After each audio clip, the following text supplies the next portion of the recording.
Bismillahirrahmanirrahim. Alhamdulillah nahmaduhu nasta'inuhu wa nastaghfiruh wa natubu ilayhi wa nastahdihi wa na'udzu billahi min shururi anfusina wa sayyiati a'malina.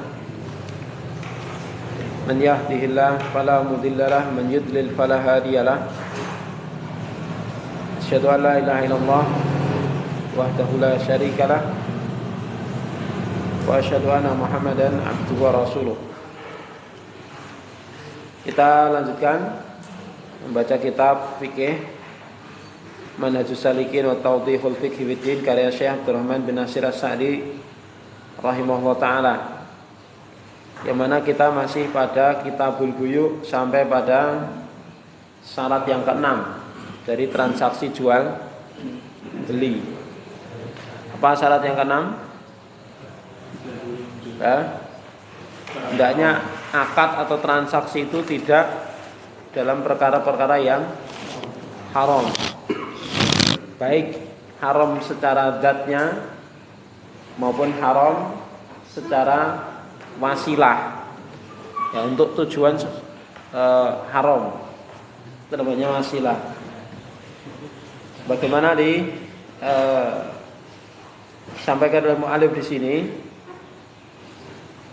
Kemarin di antara contoh-contohnya, wa min dzalika nahyuhu sallallahu alaihi wasallam anit tafriqi baina dawir rahmi fir raqiq. Tidak boleh memisah antara dua budak yang ada hubungan darah. Apa maksudnya? Tidak boleh menjual dua budak itu secara terpisah. Kenapa? Karena itu bisa menyakiti keduanya, ya kan? Bisa menyakiti dan membuat keduanya merana, ya, membuat keduanya merana. Jangankan manusia, ya, hewan saja kita nggak boleh, ya kan? Berlaku demikian. Ada kisah kan di kalangan para sahabat yang mereka mengambil anak burung beserta sarangnya.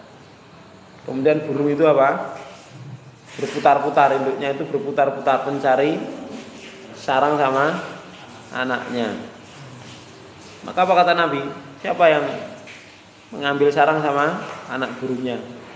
Maka Rasulullah mengatakan, ya, dan Rasulullah memerintahkan untuk mengembalikan itu, mengembalikan sarang dan anak burungnya diambil oleh sahabat tadi.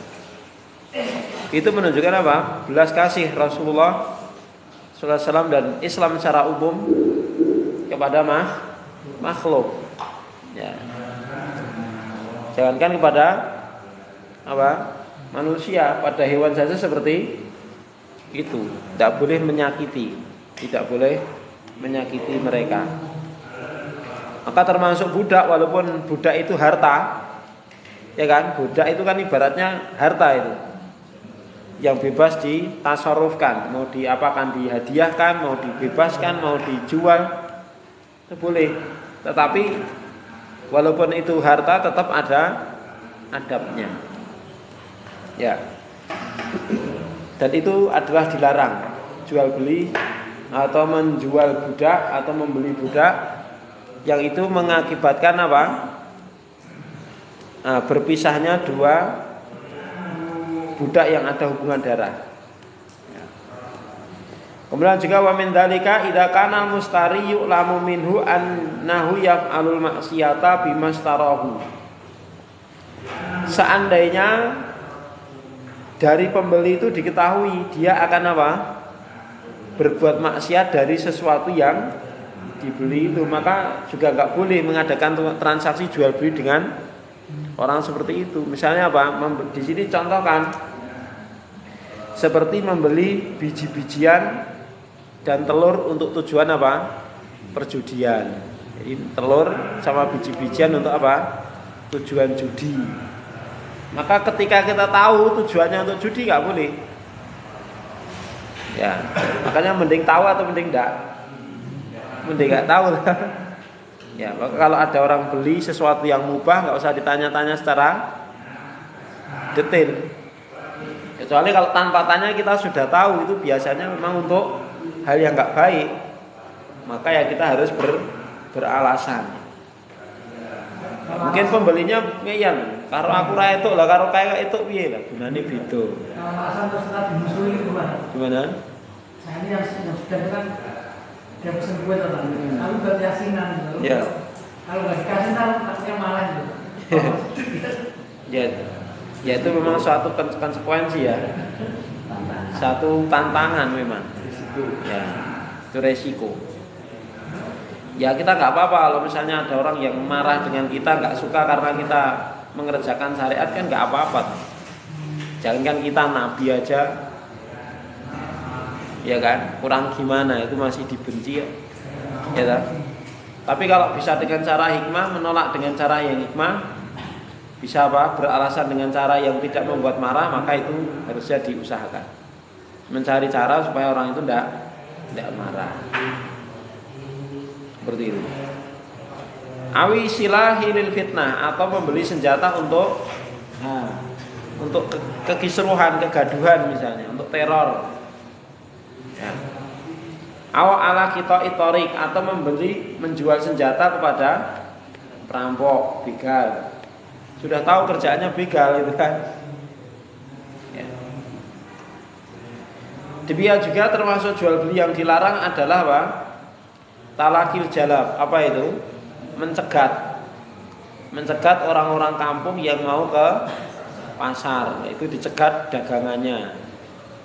Ketika mereka apa? Tidak tahu harga, kemudian dibeli dengan harga yang jauh dari pasaran, maka ini merugikan ya kan? Ini merugikan. Ilahnya apa? Kenapa dilarang? Karena merugikan.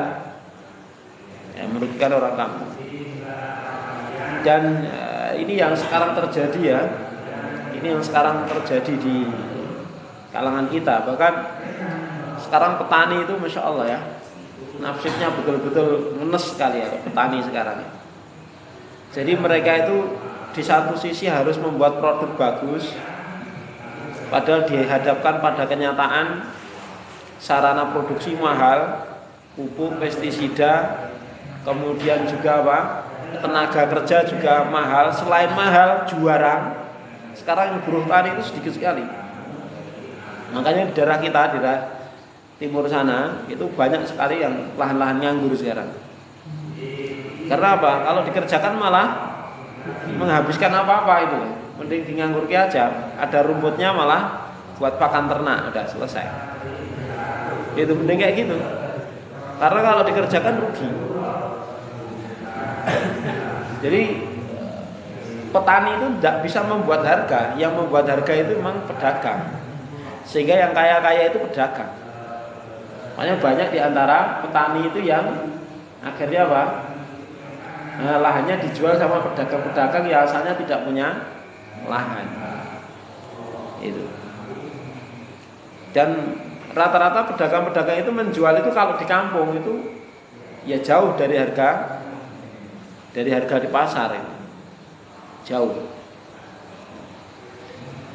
Bahkan terjadi kebiasaan apa? Pedagang-pedagang di kita itu sistemnya itu sebenarnya menjualkan. Jadi tidak ngarani harga dulu. Jadi cuman dari petani dibawa pedagang, terus nanti dikasih uang berapa, nyarah. Terserah ngasihnya pedagang itu berapa, kayak gitu. Hari ini seperti itu prakteknya itu. Jadi tidak dari rumah itu sudah terjadi transaksi. Nanti saya beli sekian itu enggak. Jadi pedagang praktis tidak pernah menanggung rugi. Seperti itu. Kalau langsung dari petani seperti itu. Beda kalau petani sudah di pasar, nanti terjadi transaksi jual beli, tawar menawar dan lain sebagainya. Nah itulah keadaan petani sekarang seperti itu. Kenapa saya bisa mengatakan demikian? Karena keluarga saya dan saya sendiri memang dari latar belakang petani, sehingga betul-betul tahu bagaimana ya suka dan dukanya, pahit dan manis jadi petani. Ya seperti itu. Maka ini sudah susah, ya kan? Sudah dimonopoli sama pedagang. Sehingga ini sebenarnya termasuk yang dilarang. Kecuali kalau membelinya itu memang harganya selisih, tapi selisih itu selisih transport yang wajar, maka tidak masalah. Ya, misalnya untuk biaya transport sekian, ya. Tapi dengan dagang langsung ke lahan kan bisa memilih barang yang berkualitas gitu kan. Nah, itu sebenarnya sudah nilai plus gitu loh. Kalau di pasar kan kadang-kadang sudah tumpukan itu masih bercampur ini dan itu, dan penjualnya tidak jelas gitu kan. Tapi kalau di kampung itu kan sebenarnya banyak nilai plusnya Pak. Dia bisa memilih barang, tahu pemiliknya, ya kan? Itu artinya kalau membeli dengan harga yang sama di pasar aja sebenarnya itu sudah nilai plus gitu. Sudah nilai plus. Itu, cuman ya kadang-kadang namanya pedagang kan pengen untung gitu. Dan petani juga tidak mau repot ya kadang-kadang. Karena apa? Kalau sampai di pasar juga kadang-kadang nanti dipermainkan pedagang ini dan itu. Sudah ada, mereka sudah punya komunitas sehingga harga sudah dipatok sama pedagang. Dan petani kan tidak bisa membuat harga karena nanti nek nggak laku ya dibawa pulang ya gimana, ragat lagi akhirnya dijual selakunya. Bahkan ketika apa? Harga murah itu seperti sawi katakanlah ya. Sawi itu sampai harga 500 per ikat. Jadi sana itu kan udah ngeri itu. Itu kalau harga 1000 saja itu petani nggak berani manen itu. Mending siapa yang mau silakan ambil. Kenapa? Karena untuk ngongkos tenaga kerja aja nggak cucuk itu loh. Bayangkan gini, tenaga kerja itu satu orang kan yang wanita ya itu per hari itu kan 50 itu masih ngasih makan. Padahal kemampuan seorang tenaga kerja itu untuk panen sawi plus nyikatnya itu maksimal 50 ikat per hari. Kalau dijual berapa lakunya? 50.000 kan? Dia masih mikir ngasih makan. Rugi kan? Rugi, mending dibiarkan. Ya, makanya kalau di pondok itu ada drop-dropan sawi itu pas murah kayak gitu. Pas murah. Dan itu memang ya sudah sering kita alami seperti itu. Sudah itu nunggunya berbulan-bulan pas ditunggu harganya jatuh. Ya, itulah yang ya ironisnya nasib petani kita saat ini seperti itu. Padahal sebenarnya namanya produk petani itu kan semua orang butuh gitu loh. Iya kan? Ya enggak? Semua orang makan butuh produknya petani. Tapi kenapa tidak bisa seperti itu? Di antaranya faktor utama karena riba. Itu dampak dari riba. Itu merusak perekonomian betul. Riba itu merusak perekonomian. Apanya? Enggak, maksudnya kita berbicara ekonomi secara umum. Yang merusak ekonomi secara umum itu adalah riba. Ya kan? Sehingga apa? Dengan riba itu Allah menjadikan berbagai sebab kejatuhan. Jelas ya? Ya kalau petani ribanya ya banyak. Misalnya utang bank untuk modal usaha, dan itu sering terjadi seperti itu. Untuk beli rabu sering terjadi riba di sini. Ya, terus maka Nabi mengatakan fala talqaul jalba faman talaqqa fastara minhu, barang siapa yang mencegat mereka lalu membeli produk mereka, faida atas sayyidu asum, maka jika pemiliknya datang ke pasar dan tahu harga, fahuwa bil khiyar, maka dia boleh milih. Dia siapa? Dia pemilik barang. Kalau ternyata dibeli dengan harga yang jauh, maka dia boleh membatalkan. Ya kan? Misalnya saya punya produk cabai, masih edan tengkulaknya, per kilo dibeli ke saya 50.000, ternyata di pasar 100.000. Ya, maka saya berhak, Mas, enggak jadi ini terlalu selisihnya terlalu banyak. Nek misalnya selisih per kilo cuma 2.000 kan wajar untuk transport. Lah ini selisihnya per kilo 50.000. Kayak belinya 1 kental itu kan banyak banget itu. Ya kan? Misalnya seperti itu. Maka saya boleh secara syar'i khiyar, boleh milih gitu loh. Boleh punya hak untuk membatalkan tadi. Jelas. Maksudnya seperti itu. Falahu bahwa bil khiyar itu maksudnya dia punya hak untuk membatalkan transaksi tadi. Ya. Pihak apa? Penjual tadi. Bahwa bil khiyar itu maksudnya seperti itu. Riwayat Muslim. Rasulullah bersabda, "Man ghassana falaisa minna." Barang siapa yang menipu kami, maka dia bukan termasuk golongan kami. Ya, ini kemarin sudah kita kisahkan asbabul wurud munculnya hadis ini. Man ghassana falaisa minna. Apa ya kemarin asbabul wurudnya, Mas Rahmat? Adanya hadis ini, man ghassana falaisa minna. Nabi melewati sebuah pasar, terus gandum, terus bagian bawah gandum itu basah, terus yang atas kering. Basah, terus ditanya, ternyata jawabannya karena kena hujan. Itu yang bawah itu kena hujan. Terus Nabi bertanya, lah kok nggak ditaruh di atas supaya orang tahu kalau yang di bawah itu basah. Ini namanya nipu. Nah itu kan. Maka Rasulullah mengatakan, man ghasyana alaisa minna. Barang siapa yang menipu kami maka bukan termasuk golongan kami. Ya. Berikutnya juga termasuk apa? Transaksi yang haram adalah atau syarat kemarin apa? Tidak boleh transaksi itu dilakukan dalam perkara-perkara yang riba. Itu syaratnya. Di antara syaratnya apa? Tidak terjadi riba. Di sini beliau mencontohkan wa minar riba as-sarih. Baca Pak Biantoro, wa minar riba as-sarih.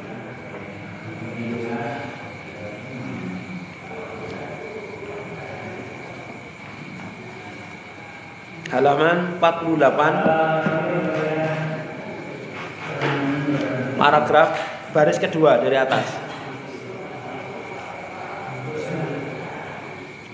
48 baris kedua dari atas.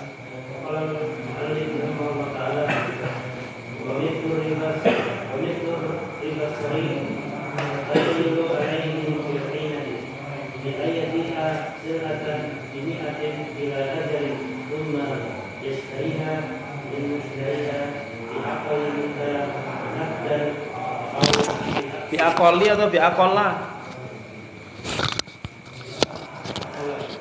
Kenapa biakola? Mamnu min asarfi, ya, biakola minha. Dan dia tidak mudhaf, tidak. Maka kalau tidak mudhaf biakola. Au tahayyul ala qalbid daini awit tahayyul ala riba bil qardi bi ay yukridahu mi'atan wa yastarita al intifa'u bi syai'in min malihi au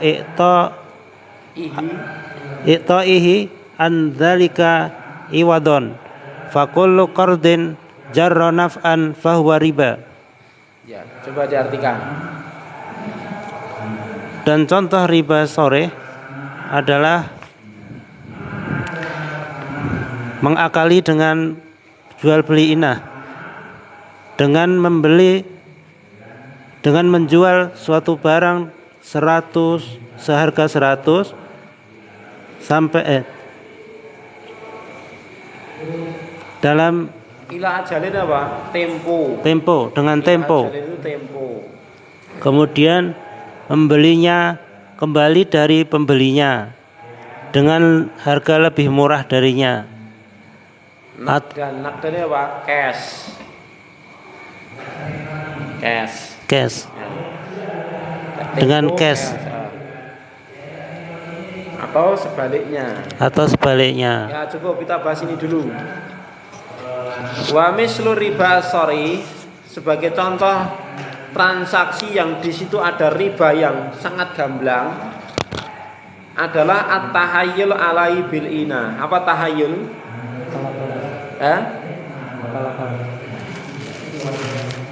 Akal-akalan atau apa bahasa ngetretnya apa? Kilah ya. Berkilah. Jadi pengalihan ya atau pengalihan tahayul. Jadi berkilah di dalam jual beli tersebut dengan cara inah.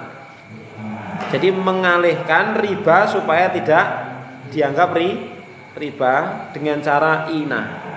Jual beli inah. Maka jual beli inah itu jual beli yang ribawi. Bagaimana bentuknya? Yaitu seseorang menjual barang seharga 100 misalnya secara tempo. Kemudian dia membelinya kembali ya dari orang yang membelinya dengan harga yang lebih murah secara cash atau sebaliknya. Paham enggak? Jadi gini, itu sebenarnya adalah orang itu mau nyari uang cash, butuh utang gitu loh. Tapi yang ngutangi nanti biar dapat untung. Caranya gini. Saya nggak punya uang, Pak Bambang kan punya uang, gitu. Misalnya, ya. Caranya gini, Pak Bambang punya HP, ya. HP-nya saya beli Tempo. Saya beli 1 juta, Pak. Itu saya beli 1 juta, tapi Tempo. HP saya ganti. Terus Pak Bambang membeli cash 800.000. Saya nerima uang, HP balik ke jenengan loh. HP balik jenengan loh. Saya menerima 800.000. Tapi saya membalikan ke jenengan berapa? 1 juta. Ya kan? Saya dapat uang berapa? 800. Tapi nanti saya membayar Pak Bambang 1 juta. Berarti kan riba. Tapi apa itu? Dimodifikasi dalam bentuk transaksi jual beli. Paham? Itu namanya ainah. Paham ya? Itu satu bentuknya gitu. Saya nggak bawa, saya intinya butuh duit, ya kan? Cuman supaya orang yang diutangi ini juga mau, ya kan? Maka diberi keuntungan. Caranya bagaimana? Dengan transaksi jual beli tadi. Kamu kan punya HP loh, saya beli dah 1 juta. Terus ini tak jual lagi ke kamu 800.000. Tapi kamu cash, ya kan? Bayarnya ke saya cash 800.000. Saya bayarnya ke Anda 1 juta tapi Tempo. Mana ribanya kan nggak ada. Ya itu kan. Itu namanya kilah. Akal-akalan itu kan.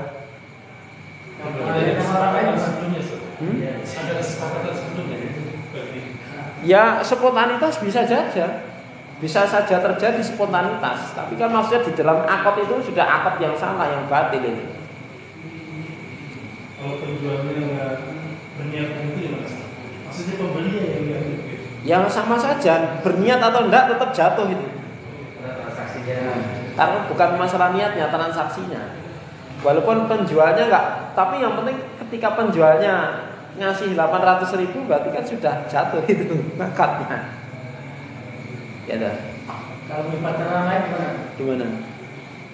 Pak Bambang punya HP di saudara jual ke orang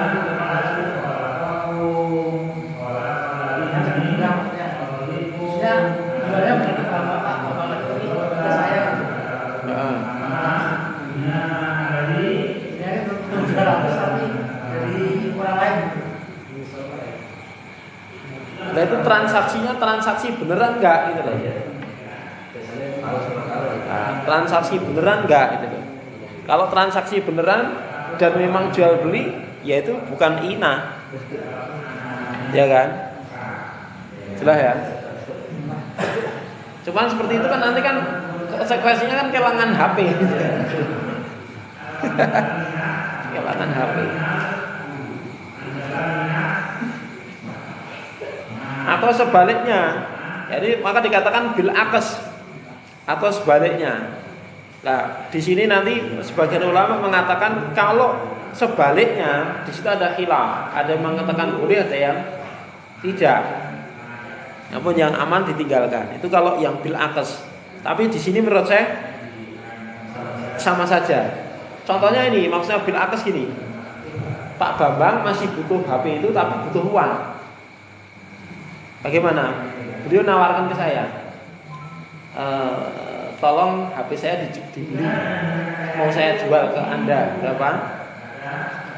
1 juta, ya kan? Terus saya nanti apa? Dijual lagi kepada dia, mau beli lagi, nanti tak dijual ke saya, terus mau dibeli lagi, ya tapi harganya lebih tinggi, harga lebih tinggi supaya apa? Supaya dapat duit toh, paham belum? Saya kisahkan gini, kiaskan ya. Pak Bambang punya HP, tapi masih pengen punya HP, tapi dapat duit. Tak jari ya. Tapi jangan dipraktekkan. Caranya gini. Itu jangan jual ke Pak Heru. Ya, 1 juta. Ya, pegang dulu 1 juta. Nah, antum masih 1 juta, seret. 1 juta, seret. Nah, terus antum beli lagi. Mana HP-nya tak beli lagi, Pak? 1.200.000 tapi tempo. Berarti ya enggak balik. Enggak balik. Antum dapat duit 1 juta, tapi nanti antum bayar ke Pak Heru 1.200.000 utang. Jadi dia utang saya 200. Aslinya kan gitu itu loh. 1.200.000 iya. Pak Bambang berhutang 1.200.000 ke jenengan. Tapi kan penerimanya kan cuma 1 juta. Berarti dia hutang 1 juta, kembalikannya 1.200.000. Riba enggak? Riba. Itu bil akes gitu. Ya. Itu masuk akal-akalan. Ya akal-akalan juga. Kalau tadi kan enggak punya apa-apa, jenengan misalnya enggak punya barang toh, tapi punya duit. Beli HP-nya Pak Bambang dengan harga tinggi, terus dijual lagi dengan harga murah tapi cash ya. Berarti yang aman ya jual sebelum tadi. Jadi jual terus dari itu jual ke orang lain gitu. Misalnya coba dipraktikkan. Sebenarnya Pak Heru butuh uang. Yang butuh uang siapa dulu tadi? Pak Heru butuh duit. Nah, ini jual lagi ke orang lain. Kalau seperti itu enggak apa-apa. Sama cash. Jadi misalnya antum beli HP ini 1.200.000 ke antum. HP pegang Pak Heru, udah aman. Kan sudah terjadi satu akad toh? Nah, terus Pak Heru jual ke Pak Sugeng berapa? 800. Nah, 800 enggak apa-apa. Tapi kan mengembalikannya ke Pak Bambang, bukan ke Pak Sugeng. Nah, seperti contoh misalnya ada uang pinjam emas. Ya kan? Ada orang pinjam emas. Kan dijual ke toko emas toh? Ya kan? Nah, jual ke toko emasnya mesti harganya lebih murah. Ya enggak? Emas ya harganya 1 juta, itu nanti kalau dijual ke toko emas mesti dapatnya paling 800. Nanti kalau mengembalikan kepada sing pembeli yang punya emas mesti 1 emas. Nah, seharga 1 juta itu. Itu tidak termasuk ina karena sudah ada 2 akad beda ya. Akadnya berbeda. Jadi akad yang selesai sudah, akad yang pertama selesai baru membuat akad dengan yang kedua. Seperti itu. Dan seperti itu tidak termasuk ina. Karena tidak ada ribanya. Dan tidak ada akal-akalannya. Ya temponya kan yang transaksi pertama tadi. Saya beli kredit 1.200.000 kan enggak apa-apa ya. Ya kan? HP jenengan saya beli 1.200.000 tapi kredit. Nah, terus dijual. Nah, boleh seperti itu. Antum kredit motor. Itu motornya boleh nggak dijual? Boleh, karena secara hak itu sudah punya antum. Ya kan? Antum kredit motor seharga 1 juta, 10 juta. Ya kan? Antum kredit motor tapi dijual butuh uang, ya kan? Ya. Dijual misalnya 7 juta. Nanti kan sebagian untuk tebus BPKB gitu ya. Ya kan? Itu bisa seperti itu dan tidak apa-apa. Jelas ya? Karena sudah beda transaksi dan tidak termasuk akal-akalan tadi. Paham ya? Ya. Maka itu namanya ina. Yang berikutnya au bitahayyul ala qalbidain, atau dengan tipu muslihat, ya khilah akal-akalan ala qalbidain, mengubah hutang. Mengubah hutang. Maksudnya mengubah hutang bagaimana? Contohnya seperti ini. Misalnya ya, langsung buat contoh lagi biar Pak Bambang punya hutang sama Pak Heru. Nah, sudah jatuh tempo, Pak Bambang belum bisa melunasi. Pak Heru nagih. Iya Pak Bambang ini hitungane jare 2 minggu iki. Nah, iki 2 minggu setengah lho. Iya. Kurang duwe lah. Pak Heru saya butuh duit banget ini. Terus ngene wae. Nah, diakali. Akhirnya apa?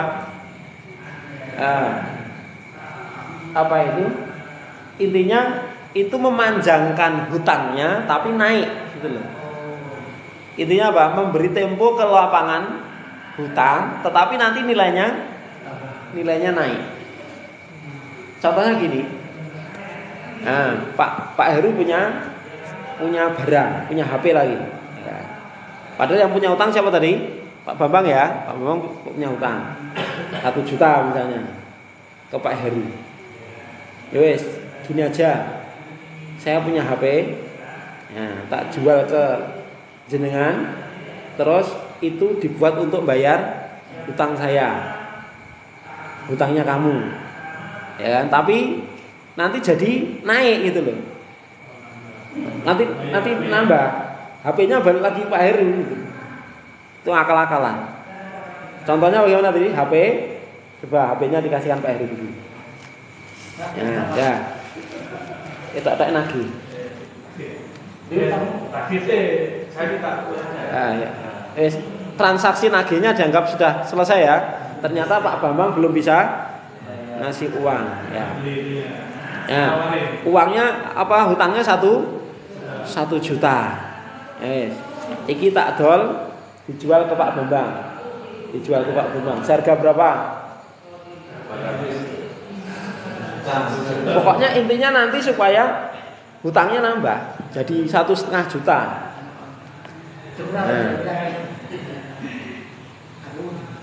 Gimana?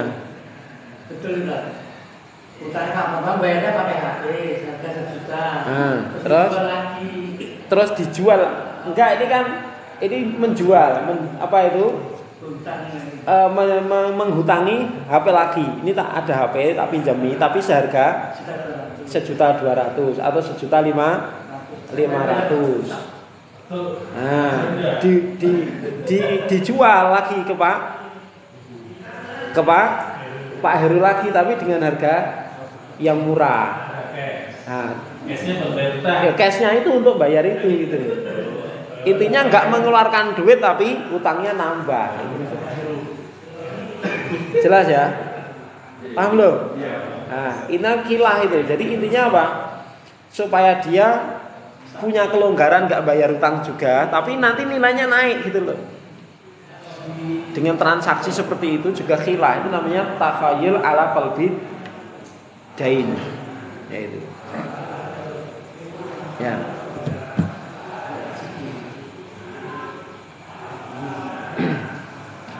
Kemudian au tahayul ala riba bil qardi, atau ngakali ya, riba dengan cara qard, pinjam, dengan cara menghutangi.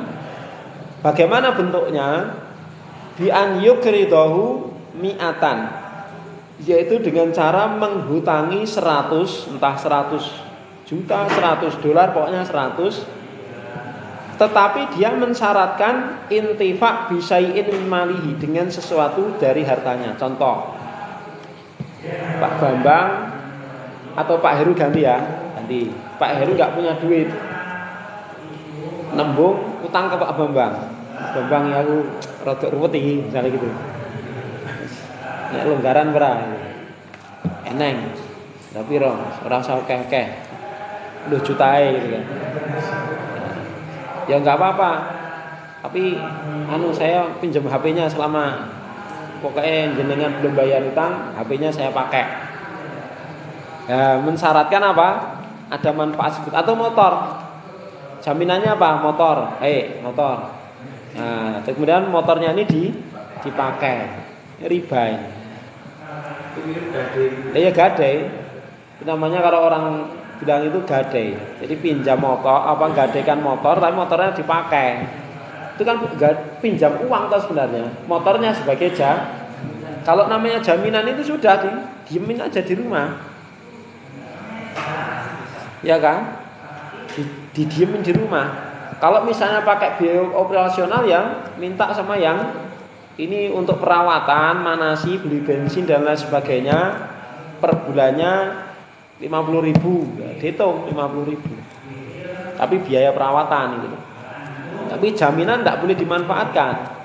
Kalau memanfaatkan itu namanya apa? Riba. Makanya sebagian ulama atau sebagian ustadz itu mengatakan arisan itu tidak boleh. Arisan, kenapa? Karena ada makanan. Ya toh? Arisan itu kan utang piutang toh? Ya enggak? Nah, dari utang piutang itu nanti ada apa? Ada acara makan-makan. Nah, acara makan-makannya itu yang riba. Ya kan? Acara makan-makannya itu riba. Walaupun anak sendiri juga masih iskal masalah itu. Karena apa? Orang yang bertamu tanpa acara arisan pun biasanya juga ya disuguh gitu loh. Ya kan? Tanpa ada acara makan-makan itu pun juga disuguh. Cuma sebabnya dia bertamu kan karena hutang piutang. Orang arisan itu kan utang toh. Ya enggak itu? Ya enggak? Utang itu giliran, utang giliran itu. Utang muter.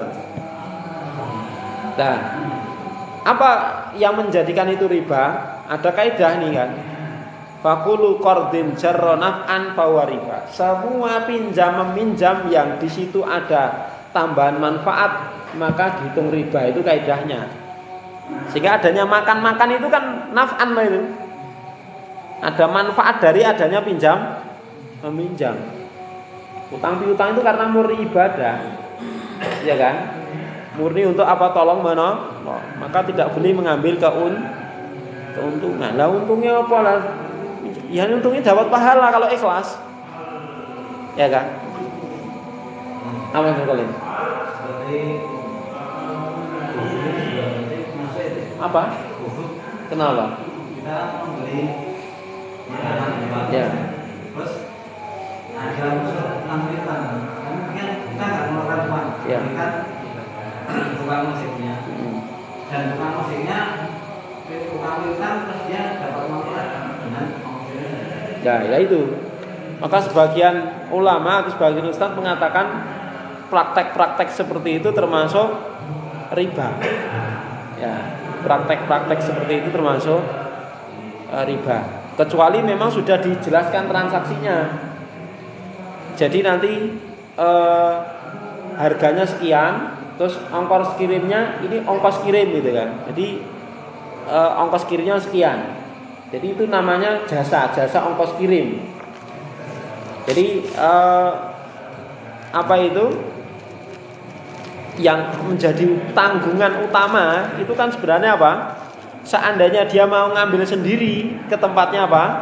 Ke tempatnya pembeli tadi, harganya nggak kena ongkos kirim. Tapi karena dikirim ke rumah plus ongkos kirim. Maka kalau seperti itu tidak mengapa, gitu. Tapi dijelaskan dulu. Berarti ongkos kirimnya dengan jarak sekian, ongkosnya sekian, ya gitu. Seperti itu.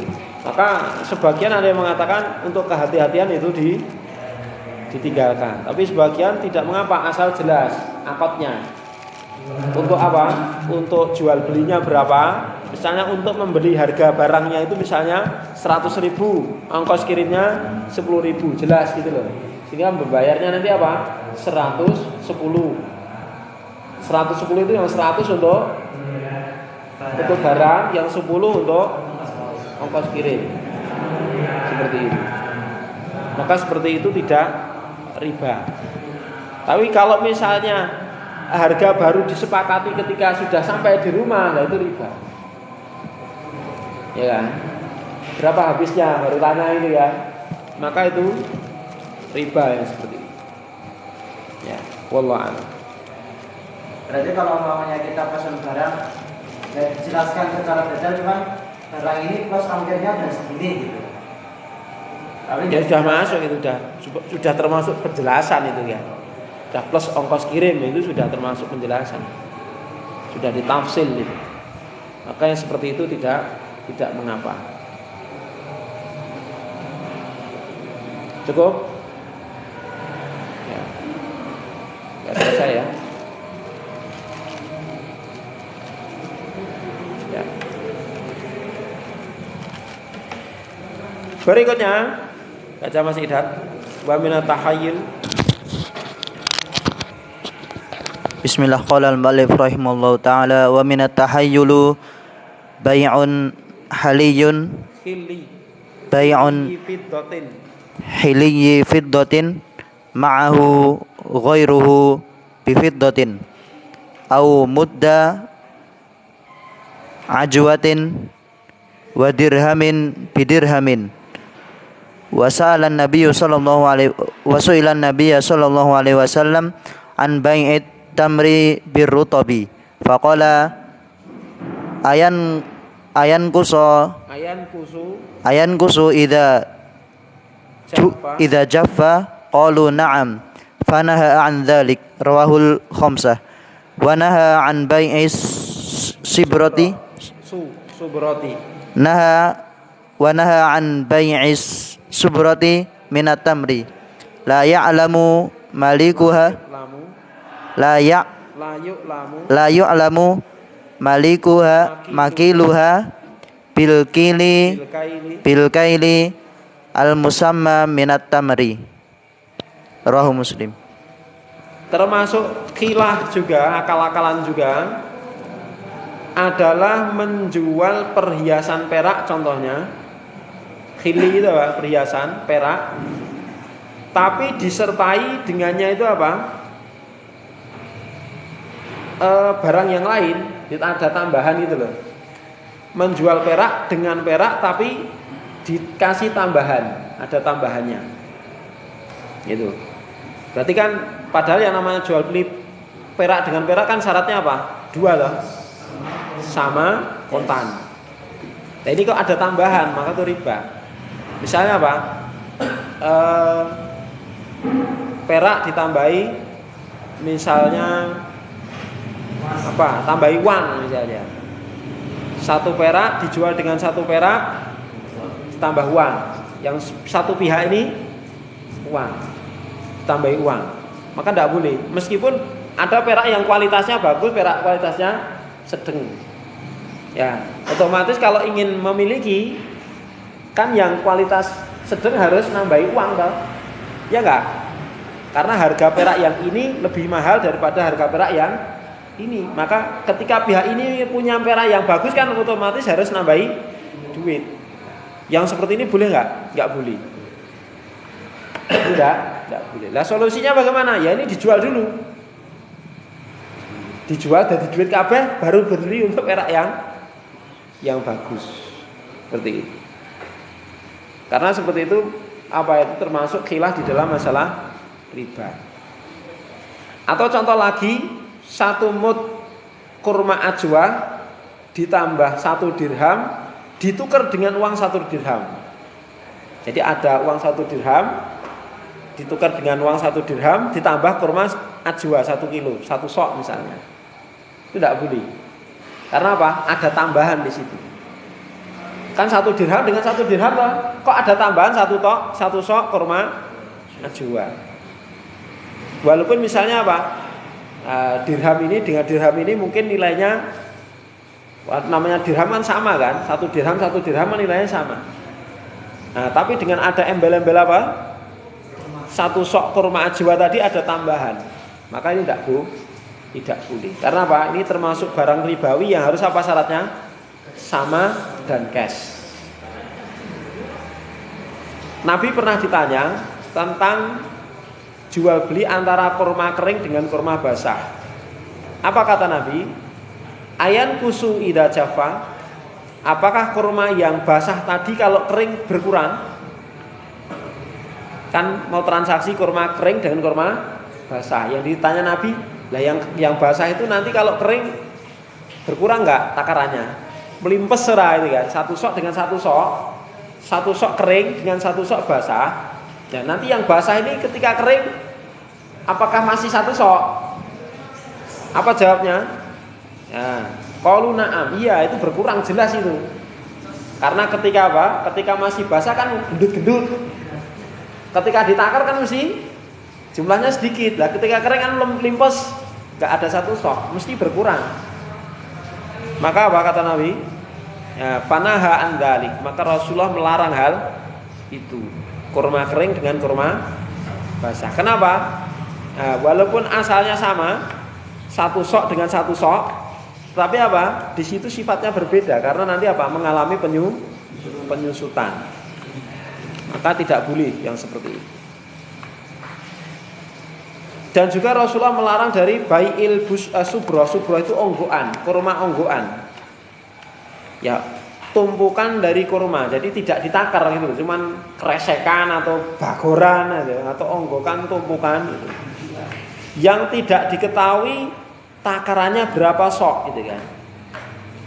Ditukar dengan kurma yang ketahuan ukurannya. Saya punya kurma 10 sok. Itu satu karung itu ditukar dengan kurma saya. Tidak boleh seperti itu. Jadi yang satu ketahuan ukurannya, yang satu tidak tahu. Ya, itu tidak boleh. Kecuali apa kemarin? Kecuali apa? Aroya. Aroya itu kan yang jelas dengan yang tidak jelas.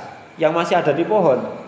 Kurma kering ukurannya jelas, kemudian dengan dikira-kirakan yang ada di pohon. Nah, syaratnya apa kemarin? Bayar aroya. Memang butuh, tidak punya duit untuk membeli. Terus apa? Di bawah 5 wasak. Ya, 300 sok, di bawah 300 sok transaksinya. Dan harus kontan sebelum berpisah, tidak boleh tim. Ya, sampai di sini ya, tidak selesai ini. Insyaallah kita lanjutkan pada pertemuan akan datang. Wassalamualaikum warahmatullahi wabarakatuh. Alhamdulillah. Assalamualaikum warahmatullahi wabarakatuh.